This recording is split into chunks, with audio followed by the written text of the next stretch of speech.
Welcome to the Big River Training Team panel discussion. We've got a group of our Big River coaches here this evening. I'm Mike Flynn. I'm going to be moderating the discussion. I do have coaching certifications from the Roadrunners Club of America and USA Track and Field. I've worked for Big River for 6 years. I manage our University City store and direct all of our community training programs, including training team. David? I am David Baker. My coaching experience, I coached 6 years of high school track at Parkway North. I then have been coaching I coached 21 years of college track and field and cross country at what was St. Louis College Pharmacy and now is the University of Health Sciences and Pharmacy. I'm recently retired from that only to start coaching here with Big River Racing Team and also doing a little side gig coaching at Kirkwood High School right now. My proudest moment as a coach is coaching my 4 kids who all ran track and cross country in high school, and 2 of them are currently running in college and 1 will start running in college next year. So that's a little bit about me. Bryan? Hi, my name is Bryan Traughber. I've coached at DeSmet High School for the last 24 years. I've worked at Big River personal coaching since probably about 2010, USATF certified, so that's me. Laura? Laura, I'm an RRCA level 2 certified running coach and an ACE certified personal trainer and sports performance specialist. I've been privately coaching mostly adults for almost 5 years now, and I'm a private coach with Big River Running. Yeah. Thank you all. So we've got a little bit of diverse experience and backgrounds on our panel up here, and we want that to come out a little bit throughout the conversation. There's a few topics I'm going to hit on, and then we'll open it up at the end for any questions from the audience. The first question to start with was submitted, how do we manage pre-race jitters? So for those of you participating in training team right now, we're about 2/3 of the way through our training team season. Our race is a little over a month away. What are some things that either personally have worked for you or for athletes you've coached in the past? I would just say over the 30 years of been coaching, certainly I've really changed kind of my idea about how to handle those things. I think a lot of that comes from my experience as a parent and kind of understanding like no one race is the end of the world. And that's really kind of the advice that I really try to give high school athletes and the athletes I'm coaching now at the racing team is just really try to have fun with it. I know, especially with the marathoners and the milers, that sometimes it feels like when a race doesn't go your way, like you work so hard and it was maybe not for nothing, but just really like to remind everybody that this is kind of a journey that we're on and that it's okay if not every race goes exactly the way you want, that there's always the next opportunity. And I think that just kind of knowing that really just kind of helps kind of keep some of the stress down on any one particular race. We can go in order? Is it? So or bounce around, whatever. Okay. Yeah. Well, a couple things. If you're linking the pre-race jitters to sleep, I know a lot of runners will kind of stress about getting sleep, especially the night before the race. You're nervous, you probably won't sleep a lot. I found it most successful to actually not worry about that previous night and really just focus on getting extra sleep or even decent sleep in the weeks leading up to it, even the days leading up.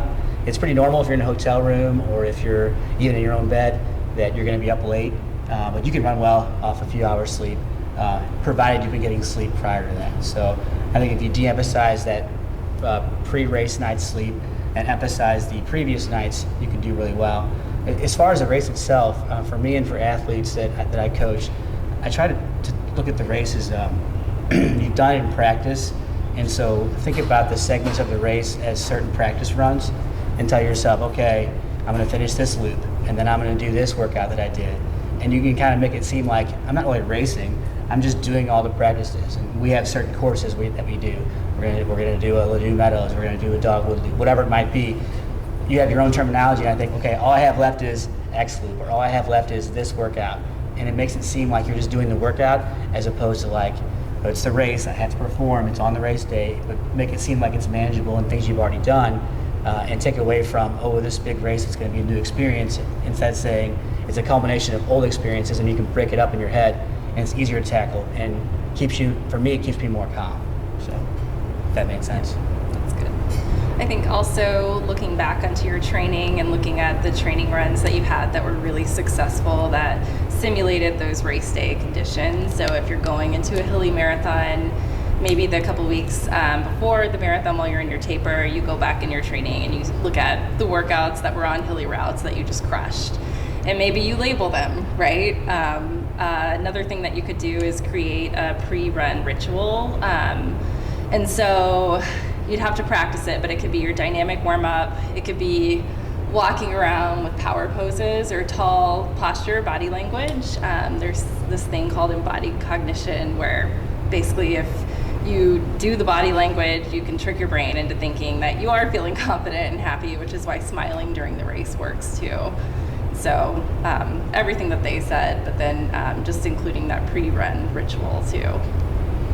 Yeah, being just whatever you can do to build confidence and to feel comfortable or familiar. I know my first marathon, I had friends who were there beforehand, and they were on the other side of the barriers on the corral, and just talking to them, and that just got me out of my head, and I wasn't thinking about the race. And then I was like, oh, now I'm going. Now we're doing this.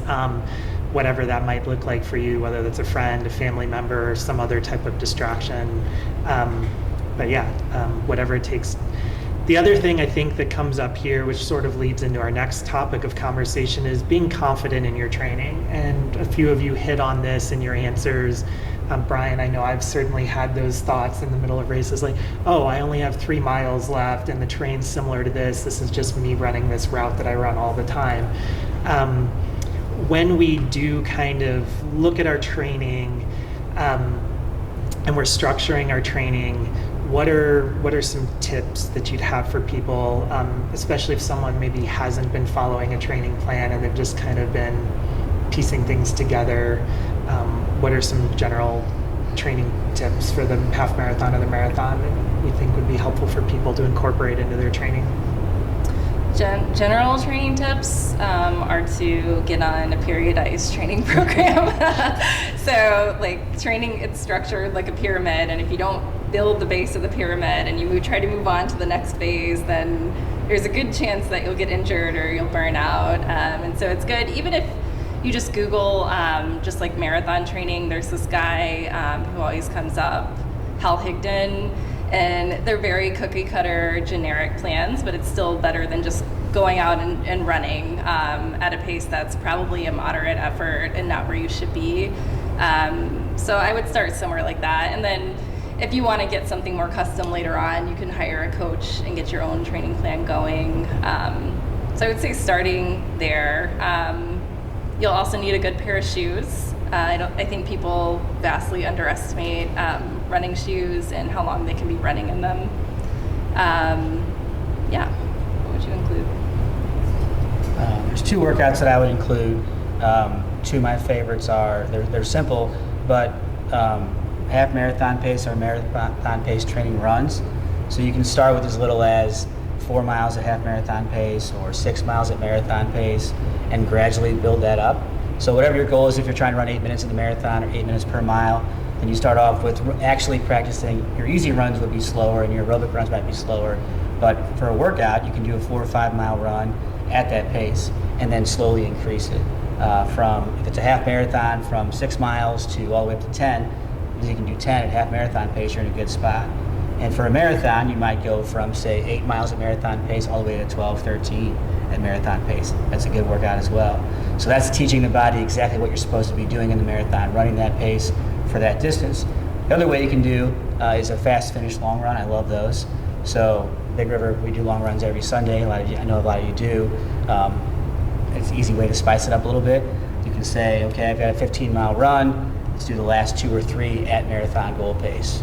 That's really difficult because then you're having to run goal pace, assuming the previous miles weren't at goal pace. You're having to run goal pace when you're tired. That's really, really important. So I always tell athletes that ask me, focus on running goal pace when you're tired. It's not, everybody wants to run fast and run some really fast quarters, and that can help to some degree, but I think you're much better off in a long distance run practicing running goal pace for long distances when you're tired. So that's what I would say. It's general advice. And especially for the training team participants who are training for a marathon, a lot of our pacers are training for half marathons, or a lot of our training participants are training for half marathons. So once we finish that kind of half marathon mileage on a Sunday, often the group that you're running with shrinks quite a bit. So that's a great opportunity too, periodically, not necessarily every week. We do want some easy recovery long runs in there as well, but to periodically go and pick up the pace for a portion or all of those remaining miles you have. The way that our runs are structured kind of lends itself to that pretty easily. David? I mean, I think one of the things I've really picked up on coaching the Big River racing team is a lot of people who are at different levels of competitiveness, whether they're maybe even new to the sport or have already ran 10 marathons. I feel like a lot of times people are kind of starting with a goal and developing their training around a goal or aspiration that they have as far as qualifying for Boston or something like that. And I think sometimes the kind of that jump ahead mentality can be hard for an athlete to really develop. So it's kind of like they're putting all their eggs in the basket for this one race. And I kind of touched on that a little bit earlier. I think one of the important things is that athletes really train for where they are. And you may run a marathon and not qualify for Boston, but that doesn't mean that you can't run another one and another one after that and another one after that. I just feel like kind of the process to get faster isn't rocket science. I think there's coaches that can help you do that. But really kind of understanding where you're at, and I think there's a lot of satisfaction in that too, in the sense that you will start picking up on your own improvements when you kind of train in that way. So that's kind of my advice. I think when I think about like a first time marathoner, having ran a few marathons myself, and just knowing that I'll hear people say things like, oh, my goal is I don't want to walk. And I think, man, you don't realize how hard this is going to be. You might have to walk it, and like just finishing can be like an amazing goal to have for something like that, even if you're really good, if it's your first one. So I think it's, I don't know if it's a holistic approach, but really just kind of taking the idea that like training is a long journey, and it's not just one race that's going to make or break you as a runner, but there's a lot of opportunity no matter where you're at, whether you're, consider yourself to be an age grouper or you're really good and you're trying to win races. That journey is really not different. Everybody's just trying to get better, and everybody's just trying to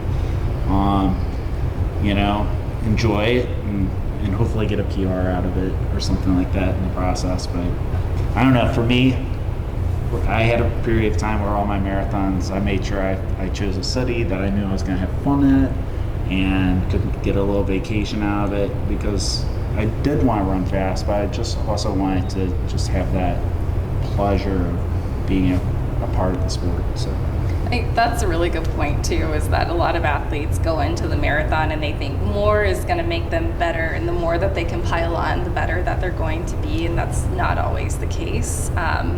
Especially for adults who have jobs and kids and different life stressors.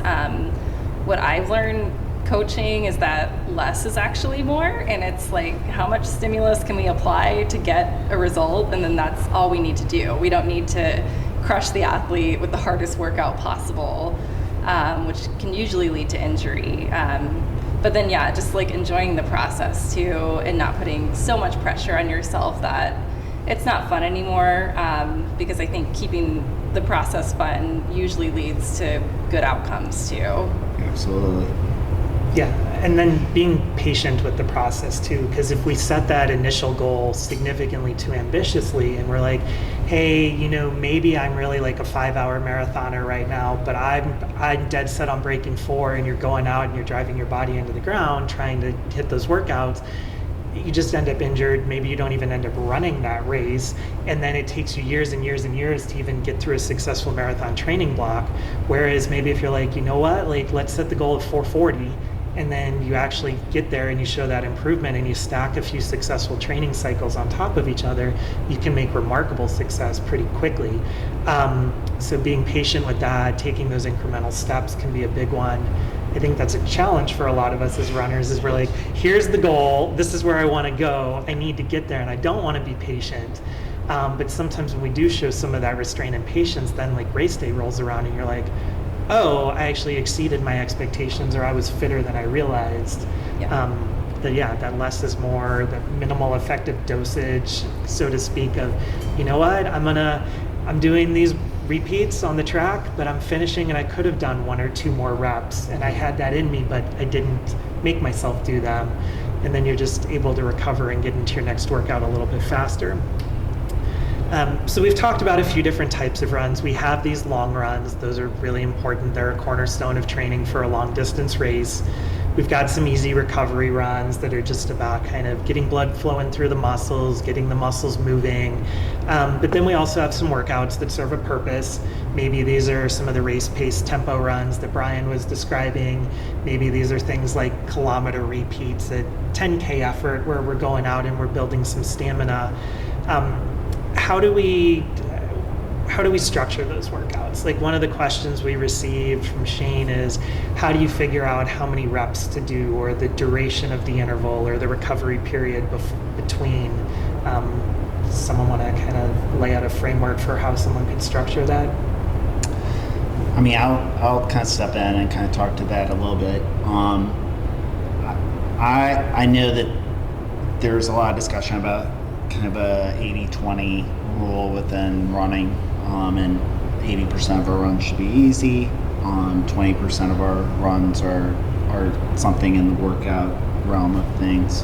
And I, before I even say anything about the workouts, I would just say, like, make a remark that the easy run is still a workout, and the purpose of that workout is recovery.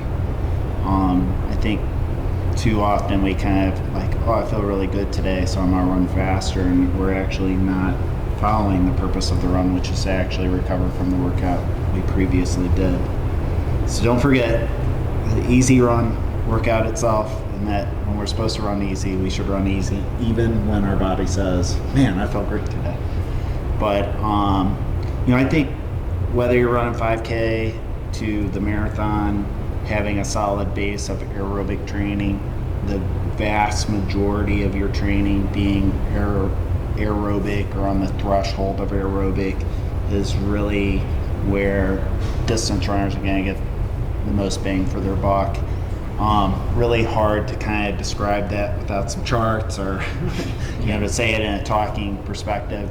But running in that, whether we're talking about aerobic threshold or up to where we're really producing a lot of lactic acid and we're kind of going over the lactic acid threshold, if we're running in that range, this is going to be a run that we can do for 10 to 20 minutes somewhat comfortably, but where we're starting to kind of get uncomfortable. To me, that's maybe the long run for a marathoner is still the most important run, but for really general workout training, doing those threshold runs is really where I think the biggest bang for your buck is. Today at the college level, with having a couple of competitive kids running at the college level, I can tell you that there are college coaches out there that have kids that will go to the Olympics for the 5K, 10K, and I would say 80% of their 20% of workouts is just done at aerobic pieces. So they're doing 2 miles at threshold, 90-second jog, they'll do 2 miles at threshold. That's something that we commonly do for those that come to the Big River racing training. That's a common training workout that we do. I think where you can kind of get more bang for your buck is once you've done some of that training, you've gotten used to it, you can add in some hills, or you could add in some faster speed work and stuff like that. So those hybrid workouts are a great way to get more variety in your workouts. But I just strongly believe that getting that threshold training is kind of maybe the second layer of the pyramid, that we kind of talk about just kind of getting some miles and base, but then adding on that threshold training is really kind of creating that strong foundation for being able to be in a racing shape. And what does that threshold effort feel like?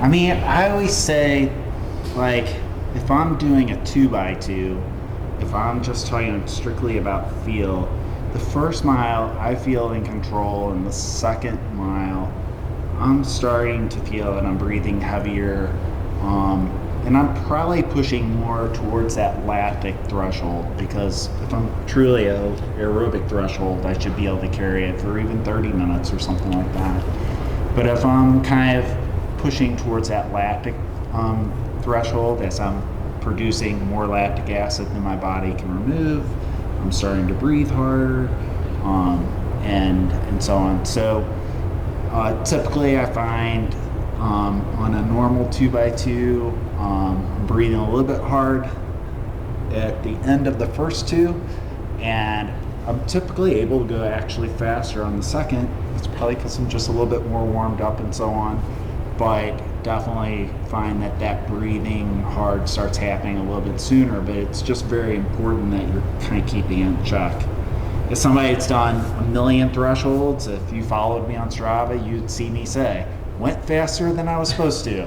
You know, that was definitely faster than threshold, but also maybe only going faster than threshold for 3 or 4 minutes versus doing it for the, like, kind of racing the workout, which I try to kind of talk people out of doing. So, but to me, like, the threshold, the perfect range to do that is somewhere like 2K to 2 miles. I think when you've done them for a long time, you get more competitive, you have higher volumes, you're getting up to doing 3 miles of thresholds, you might do a 2x3 or something.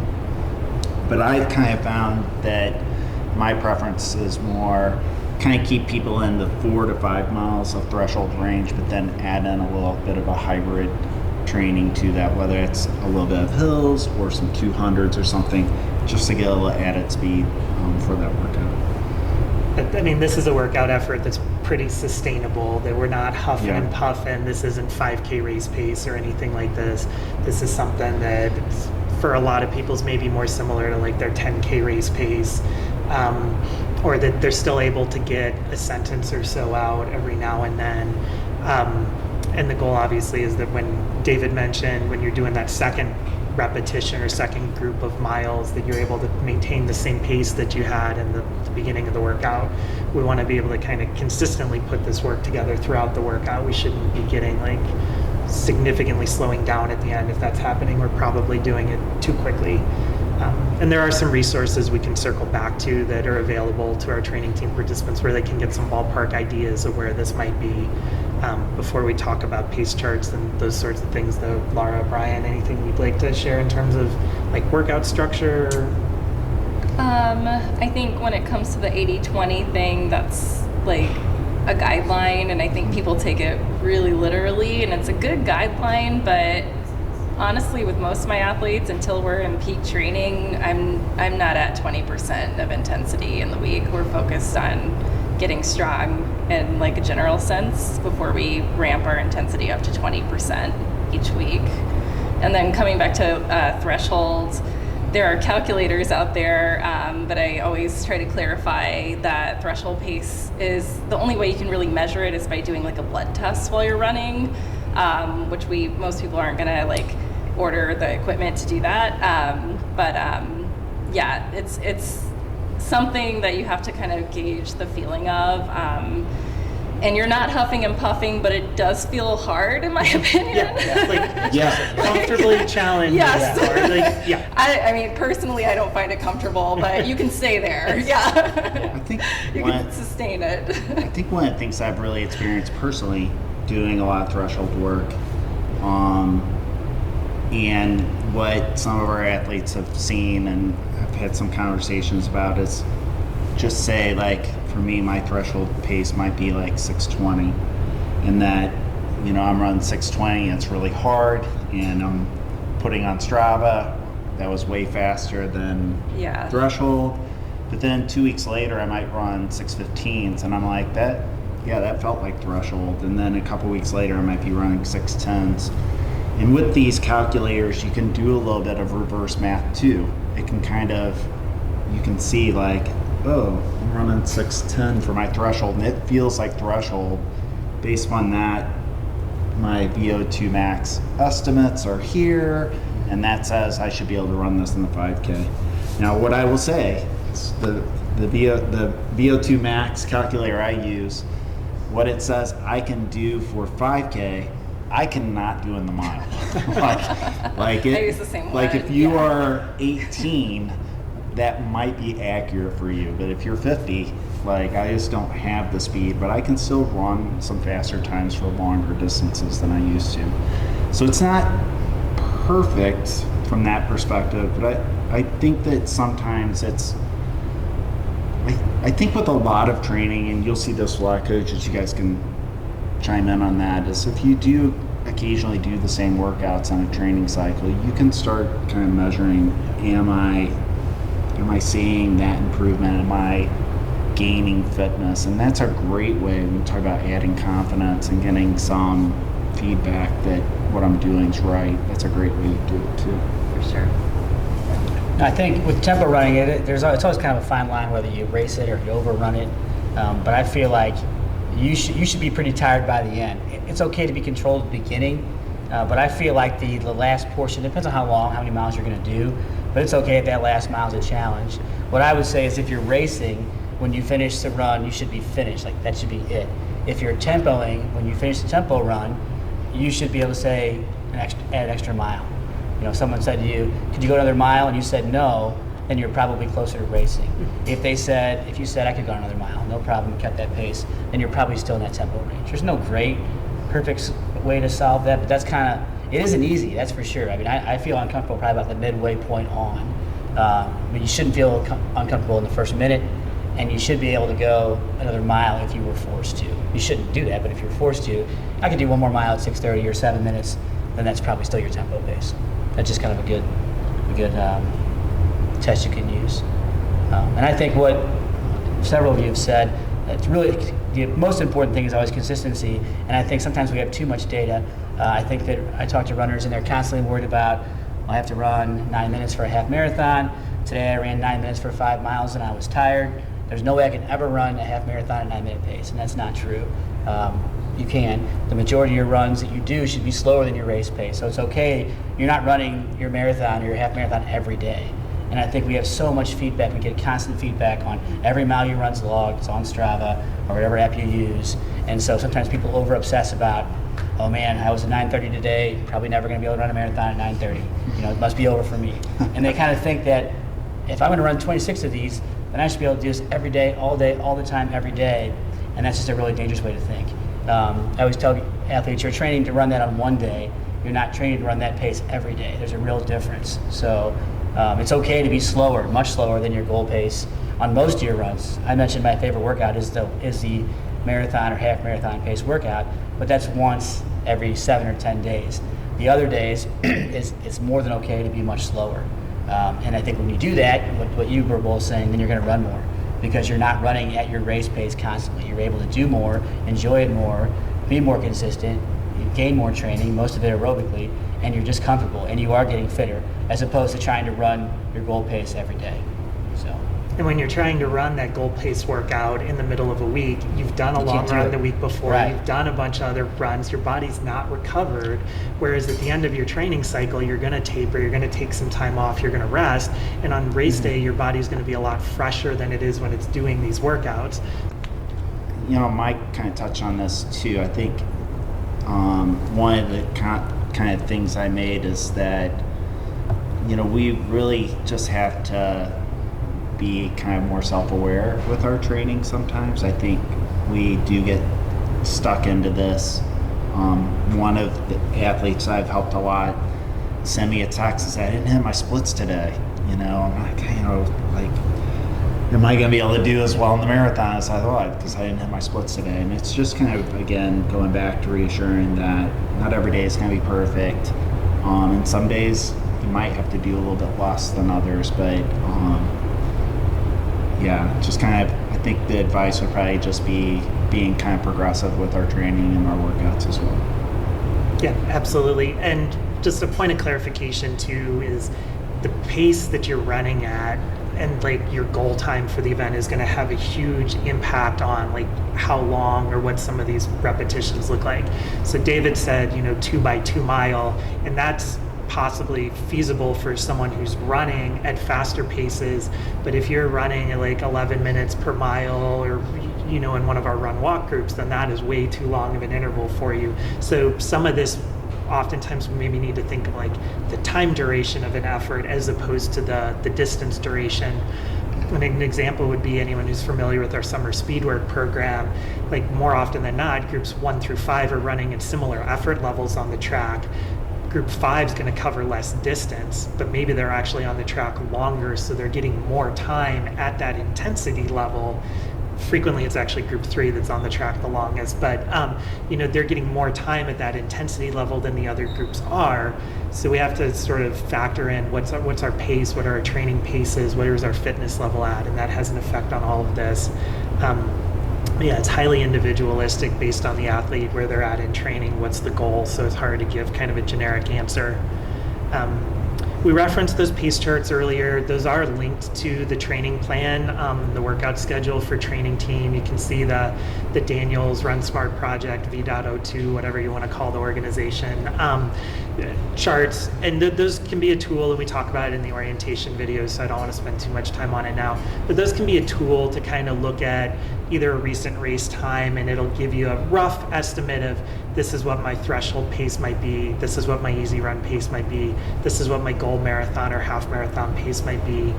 A 10K is going to be a better predictor. A recent 10K time is going to be a better predictor of your half marathon time than a recent 5K time was. A recent half marathon time is going to be a better predictor of your marathon time than a 5K or 10K time was. Yeah, they're all on one line on a pace chart, but based on our fitness levels or training histories or age or muscle fiber composition, personally, like my half marathon and marathon times line up pretty well. My 5K and 10K times are on a different line, and there's a bit of a gap. And could I shrink that gap? Yeah, maybe, but is that where I am now? Absolutely not. And is that where I'm going to be within a reasonably foreseeable point in time? No. So just because the chart says you can do something doesn't mean you can do it. You kind of have to I think you have to earn it. You have to want to train for that event too, and most of us are training for like marathons and half marathons. So I think, if you wanted to spend a couple years going after your 5K equivalent, maybe you could hit it. But I know, like for most of my athletes, that's not really their focus too. Yeah. So there's a lot of factors that go into those things. If you haven't run a recent race, you don't know where you're at, you can also go out and kind of like run a time trial or something to get a good idea. Tips on running your first marathon. So we've all run one, we've all run multiple. I'm sure we all did things we wish we hadn't done. So whether that's a mistake we made that we want to share from our first marathon, or something we learned, or just advice that we like to give our athletes, what are some? I can go. I think the best tip for a first marathon is to get to know the distance before you start setting ambitious time goals, which can be really hard if you're a runner and an athlete and you're type A and you have goals that you want to reach, but just kind of reining it in and allowing yourself to acclimate to the volume so you can build on that later on without getting injured. It's probably up there in my top 5 tips.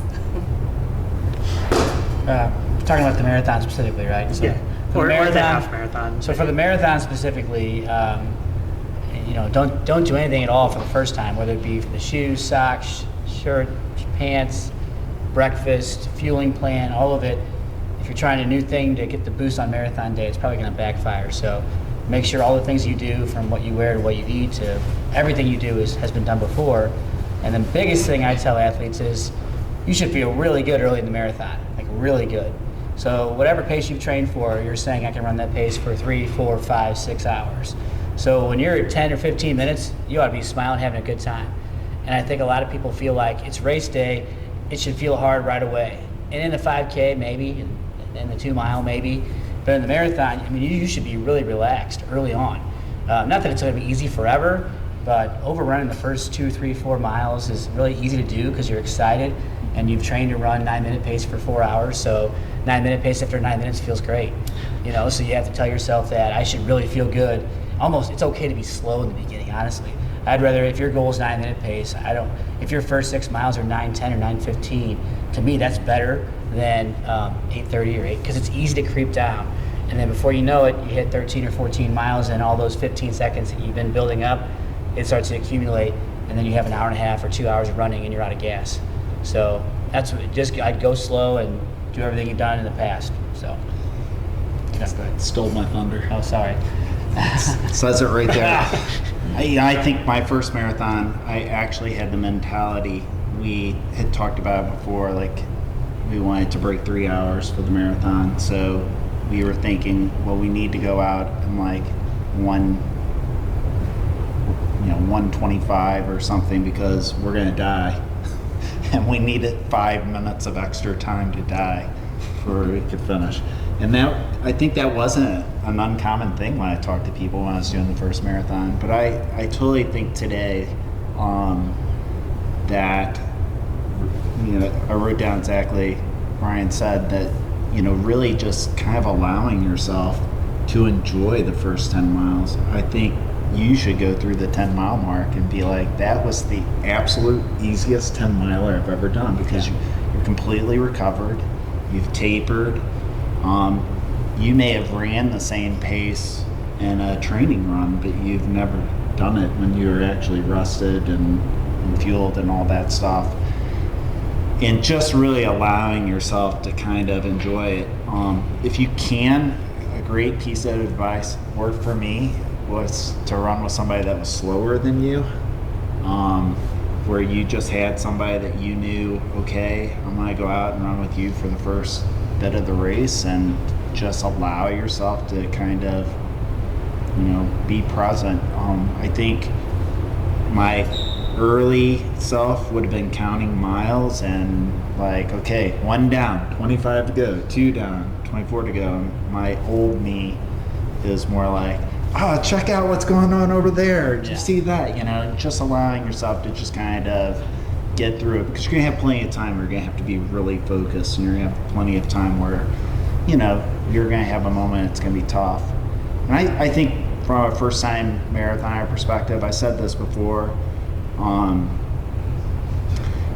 pros go through rough patches in a marathon that they weren't anticipating, and they may, it wasn't perfect, so I'm gonna drop out. But assuming that's not the goal for you, just knowing that it's gonna get tough and you're gonna go through some tough patches, and it may even get better. Like, it may be bad and it may get better, but I always, anytime I have somebody that tells me, one of my goals is not to walk, I'm like, you're just putting extra pressure on yourself, or you're just kind of creating a goal that, like, it's out of your control. If you have to walk, you just have to walk.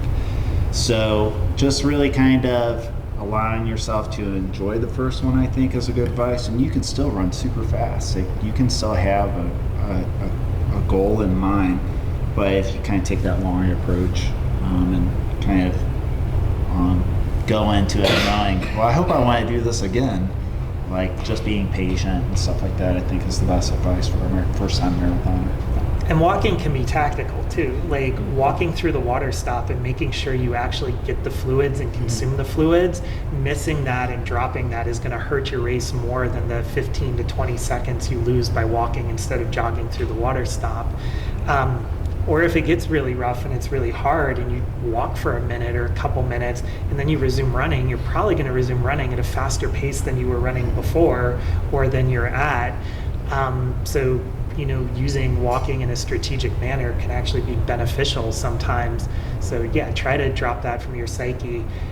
My advice would be just when you do start walking, regardless of where it is in the race, try to identify a run point to the walk, short of like an injury and you're truly in survival mode. But like, okay, it's mile 22, like I'm beat. Don't just resign to, okay, I guess I'm walking these last 4 miles until I'm done. Be like, I'm going to walk for 3 minutes or 5 minutes or until the next mile marker, whatever it is, and then I'm going to run again. And maybe running again is you only run for like 2 minutes and then you're walking again, but at least you're running again and you're trying. Don't just like mentally check out and accept defeat and say, I guess I'm done now. And I do know a lot of people who the marathon gets hard, and then whether we just accept that it's hard and psychologically like we're come to terms with that, or it does actually get better, as David said. So sometimes it's figuring out how do I put that like in a box and say, well, this is the new reality, this is what I'm doing with it, but I still have this many miles to go, like how do I get there, and kind of deal with that and keep working through it in as positive a manner as possible can be really helpful. My big piece of advice would be do as much research on the course as you can, read all the info the race puts out. I like to mark the aid station locations across the top of my bib so I can actually look down and be like, all right, I'm in mile 6.9, the next one's in mile 8.7. Those are little intermediate check marks along the course, but then I also kind of have a plan of when am I taking my gels, when am I consuming fluids, maybe realizing, oh, the race doesn't have a lot of water stops and it's going to be a warm, hot day. Maybe I need to actually plan for bringing some supplemental fluids of my own. Where's the big hill on the course? Is the big hill at the beginning or is it mile 23? Just knowing that it's coming, being prepared for that. So do as much research as you can. In terms of nutrition and hydration, we got a question from Tim. How do I properly fuel my long runs besides just gels? I tend to get slight cramps at the end of my run despite taking some slow runs and taking gels every 45 minutes or so. Any thoughts or input here? I have like strong opinions about nutrition. I don't think every 45 minutes is enough, honestly. And that's from working with a couple different sports dietitians. So I would try fueling more often and making sure that sodium is a factor too. And so really it's any run that's over 90 minutes, you want to be fueling every 30 minutes. And that will also train your gut for race day too, which is great because then you can perform as somebody who doesn't have totally depleted glycogen stores. Yeah. Yep. I can only speak from personal experience. I really haven't done a ton of research on the fueling, but that's exactly the approach. We were running about 30 minutes every 4 miles, and we were refueling every 4 miles. And I continue to brag about the fact that it was the first marathon that I didn't chafe, have a blister, or just completely block. I had the trifecta of everything going on, so I was very happy. So Perfect. Yep. Yeah, a lot of the gel packets say something like take 15 minutes before and every 45 minutes during. I know the GU rep readily admitted to us in a clinic in the store one time, like, it's a range. Some people it's 30 minutes, some people it's 45. It depends on what you're training for. I know personally if I'm running a half marathon, maybe I steer more towards the 45 side, but if I'm doing a marathon or when I'm running ultra marathons, I'm eating at least every 30 minutes because you need that energy supply to last for a longer period of time. And then the cramping in the question definitely made me think sodium, electrolytes. And then part of doing your research on the course is also, well, are they going to have Gatorade Endurance on the course? Do they have Noon on the course? Do they have Tailwind on the course?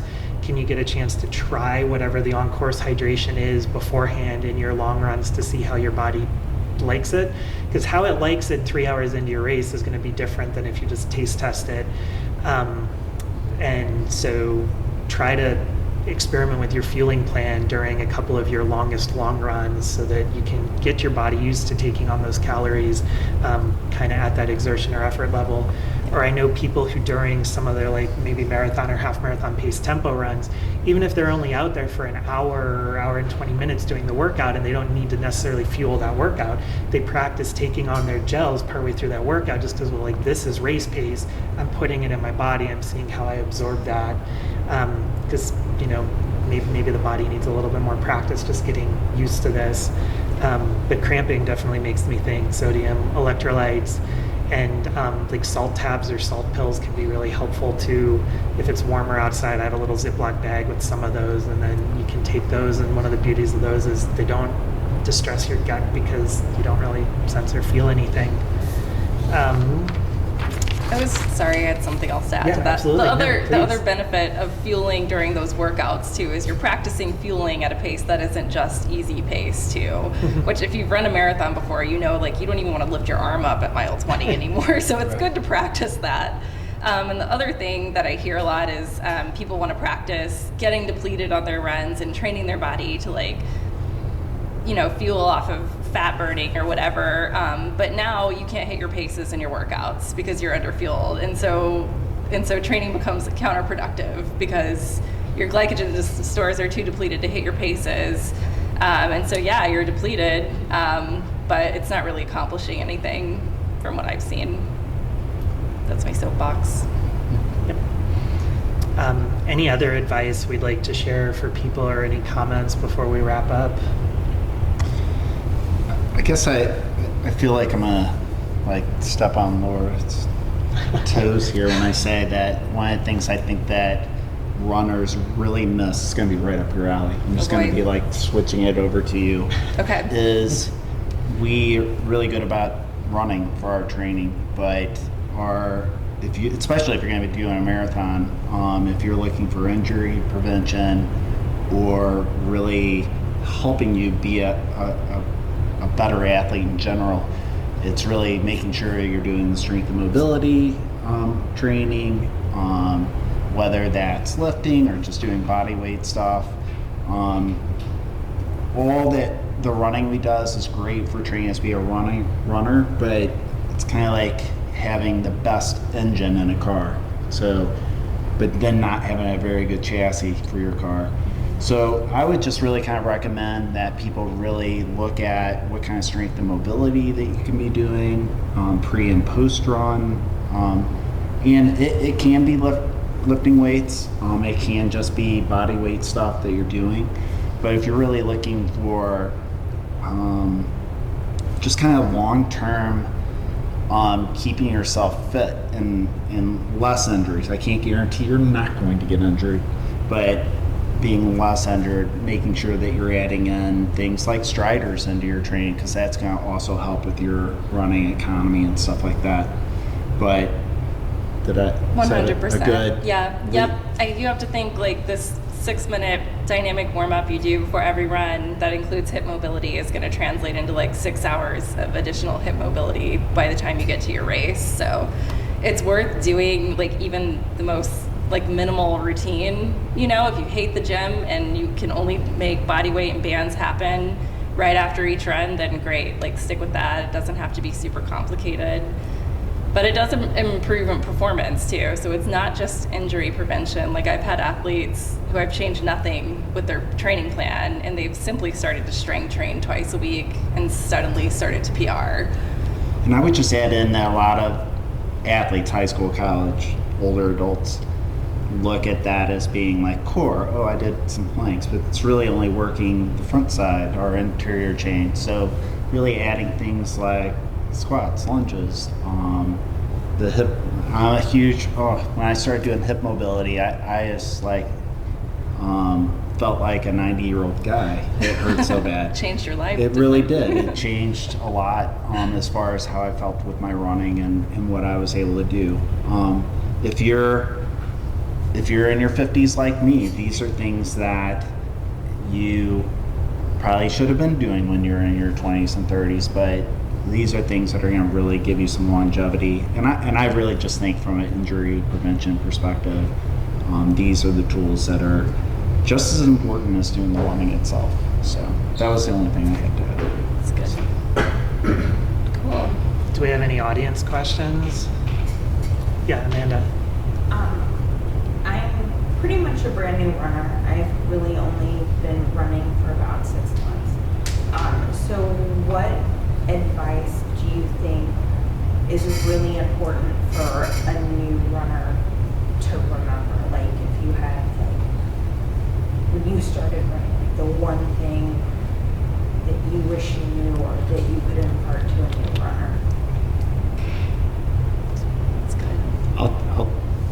I'll take the first stab at that. I'm a big fan of the movie Ratatouille. Have you seen that one? Anybody can cook, you know. And I feel the same way about running. I feel like anybody can run, and that it's really.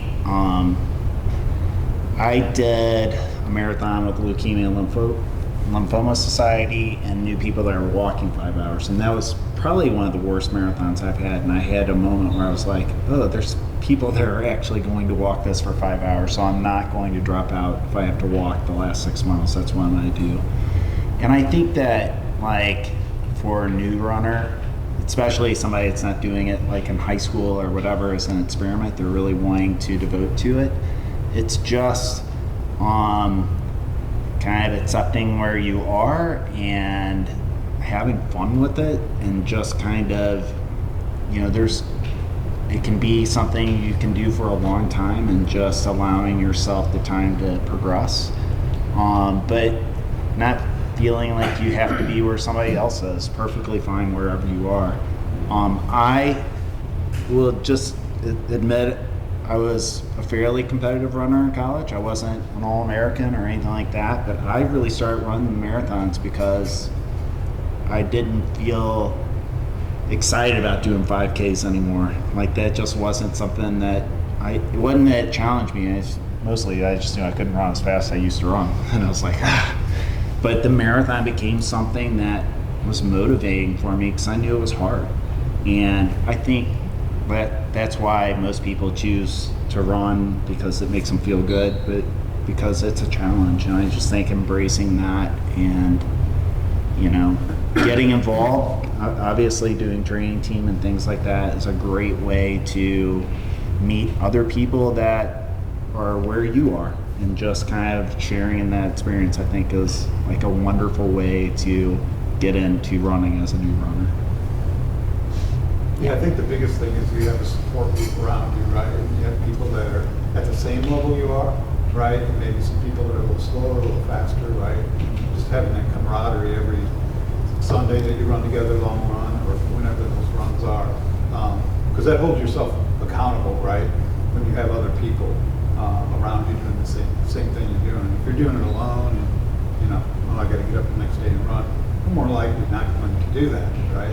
So I think just, you know, by coming here, it means a lot that you came here, right? And you're listening to this panel and other people. You're doing the right things. You're doing the right approach and asking the right questions. So we've all been there. Yeah, exactly. And, you know, let it take you places too. Like, find your people, but also, like, don't rule things out. Like, if you feel like maybe you could accomplish something that you want to accomplish someday, don't let anyone tell you that it's not possible. Just start chipping away at the goal too, would be what I would say. When I first started running, I had a couple of friends who I don't run with anymore who had me convinced that I couldn't break 4 in the marathon, and that wasn't true. It just took some time. So maybe also, like, surrounding yourself with people who, like, genuinely, like, lift you up and believe in you too. So Big River is a good place to start. The other point here is they're all talking about marathons, right? That's not the life of a runner, is the way I look at it. I've done marathons. I understand everything they're saying, but that's not the end all be all. I'm in the same. There's half marathons, there's 10Ks, there's 5Ks, there's a whole bunch of different races that you'll want to do, right?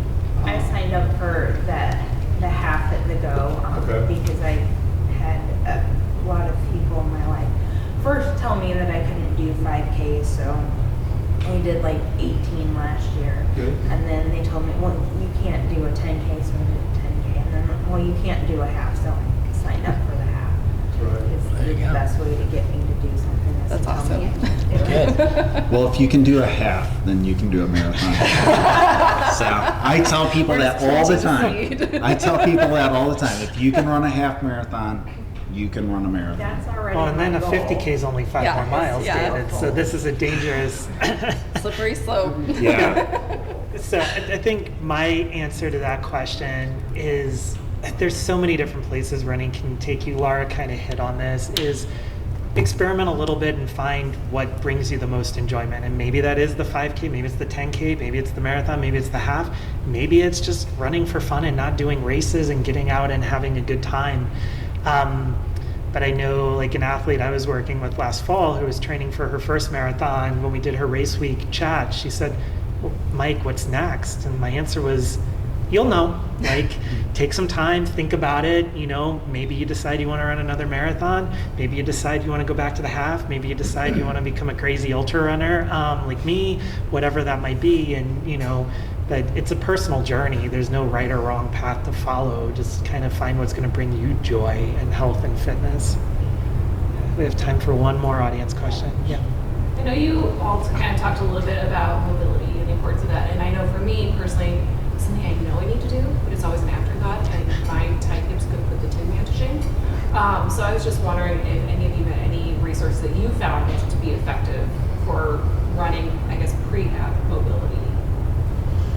Pre-run or Just like, so not like recaps, like preventative mobility, pre-post, whatever, just anything just to work into your daily, weekly. Yeah, you could just, if you go on YouTube, look up the Myrtle routine. That's a good Yes. place to start. See the Yeah, notes. MYRTLE. And yeah, you can do it before every run. It'll add up. There's also, if you go onto YouTube, the same people that did the Myrtle routine came up with a 6-phase strength and mobility program.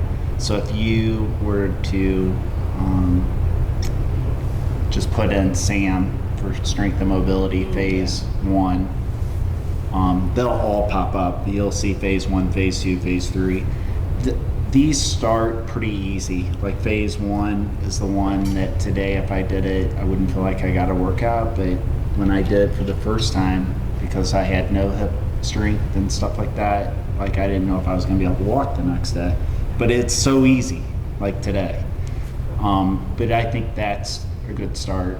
It's something I can post as well. So, Thank you. but really, I just think I don't know how often do you do mobility every day? I do it before every run and before every strength workout. So 6 days a week. Yeah. It's So short though. It's not. Yeah. this group basically suggests that you do strength and mobility every day. Their kind of recommendations post run, but then they have a pre-run flexibility with skipping, another kind of what the racing team does before our workouts. So. Any closing words or anything we didn't say tonight we want to get on record? No, this was super fun. good. Yeah. Yeah. Well, thank you all for sharing your perspectives and experience, and hopefully the audience finds this helpful. Thank you. Thank you. Thanks for having me. Thank you.